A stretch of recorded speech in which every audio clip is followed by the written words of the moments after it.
Investor sudah tak bertanya siapa presiden di 2024, melainkan akan menjabat apa Sri Mulyani di pemerintahan selanjutnya.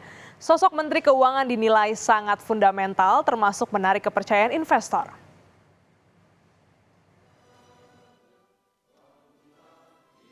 Meski sudah dibantah bahkan oleh Istana, kabar mundurnya Sri Mulyani sebagai Menteri Keuangan Kabinet Presiden Joko Widodo masih terus bergulir.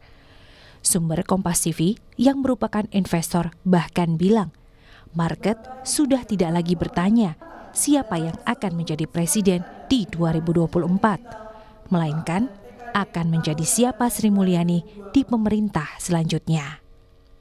Sebab 2024 menjadi tahun kritis kepastian ekonomi Indonesia 5 tahun mendatang.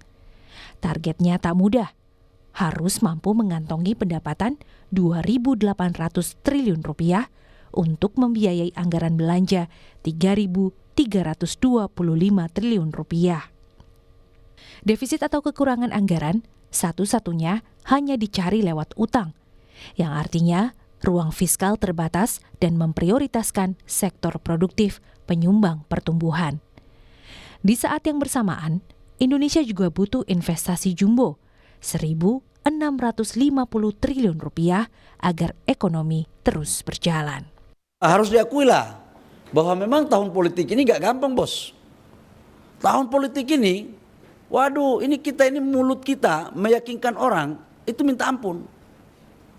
Harus berbagai macam cara. Tidak cukup dengan teori, malam kita datangin. Memang jadi menteri investasi ini sales negara. Marketing. Merayu orang masuk itu gak gampang. Jadi ada dua faktornya, baseline dan memang ada sebagian terjadi wait and see. Aku jujur aja. Gak boleh aku tutupi itu.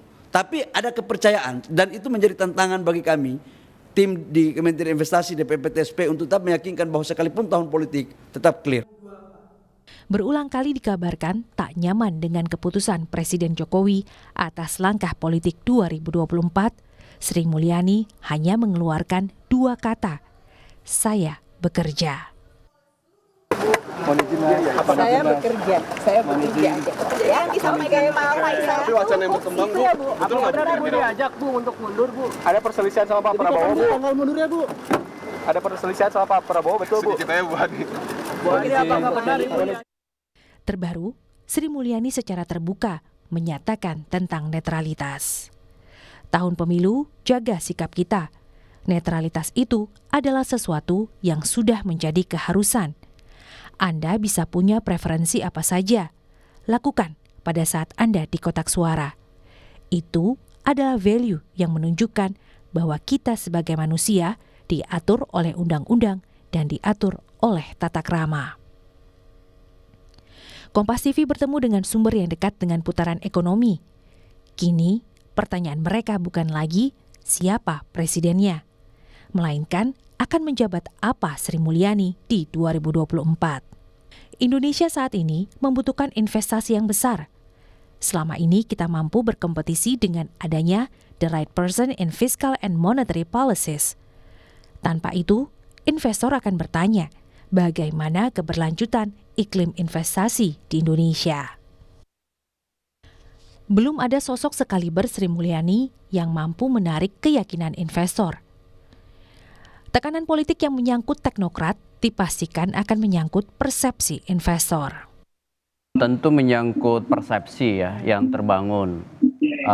Kalau betul mundur ya, atau wacana soal mundur ini tidak kemudian termitigasi gitu, maksud saya. Ini kan baru wacana kan, yang bisa betul bisa enggak. Baru isu. Ya, isu itu kan juga bergulir dari Bang Faisal ya. Dan kalau misalnya dampak yang paling langsung tentu adalah pada perengkingan isu kan gitu. Ini yang disebut dan dampak langsung. Kalau dampak lanjutannya tentu pada persepsi. Contoh misalnya persepsi di para investor, persepsi tentu di para pelaku ekonomi begitu ya.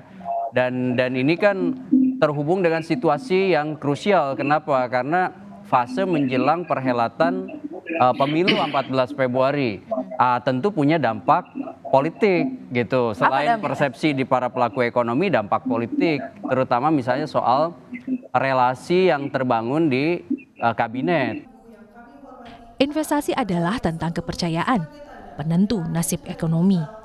Inilah mengapa sosok Menteri Keuangan sangat fundamental. Pekerjaannya bukan sekadar asal Bapak senang, melainkan pengambil keputusan saat pilihan sulit seperti utang untuk subsidi sampai bansos atau utang untuk beli alat tempur. Diah Megasari Anjaya, Kompas TV, Jakarta.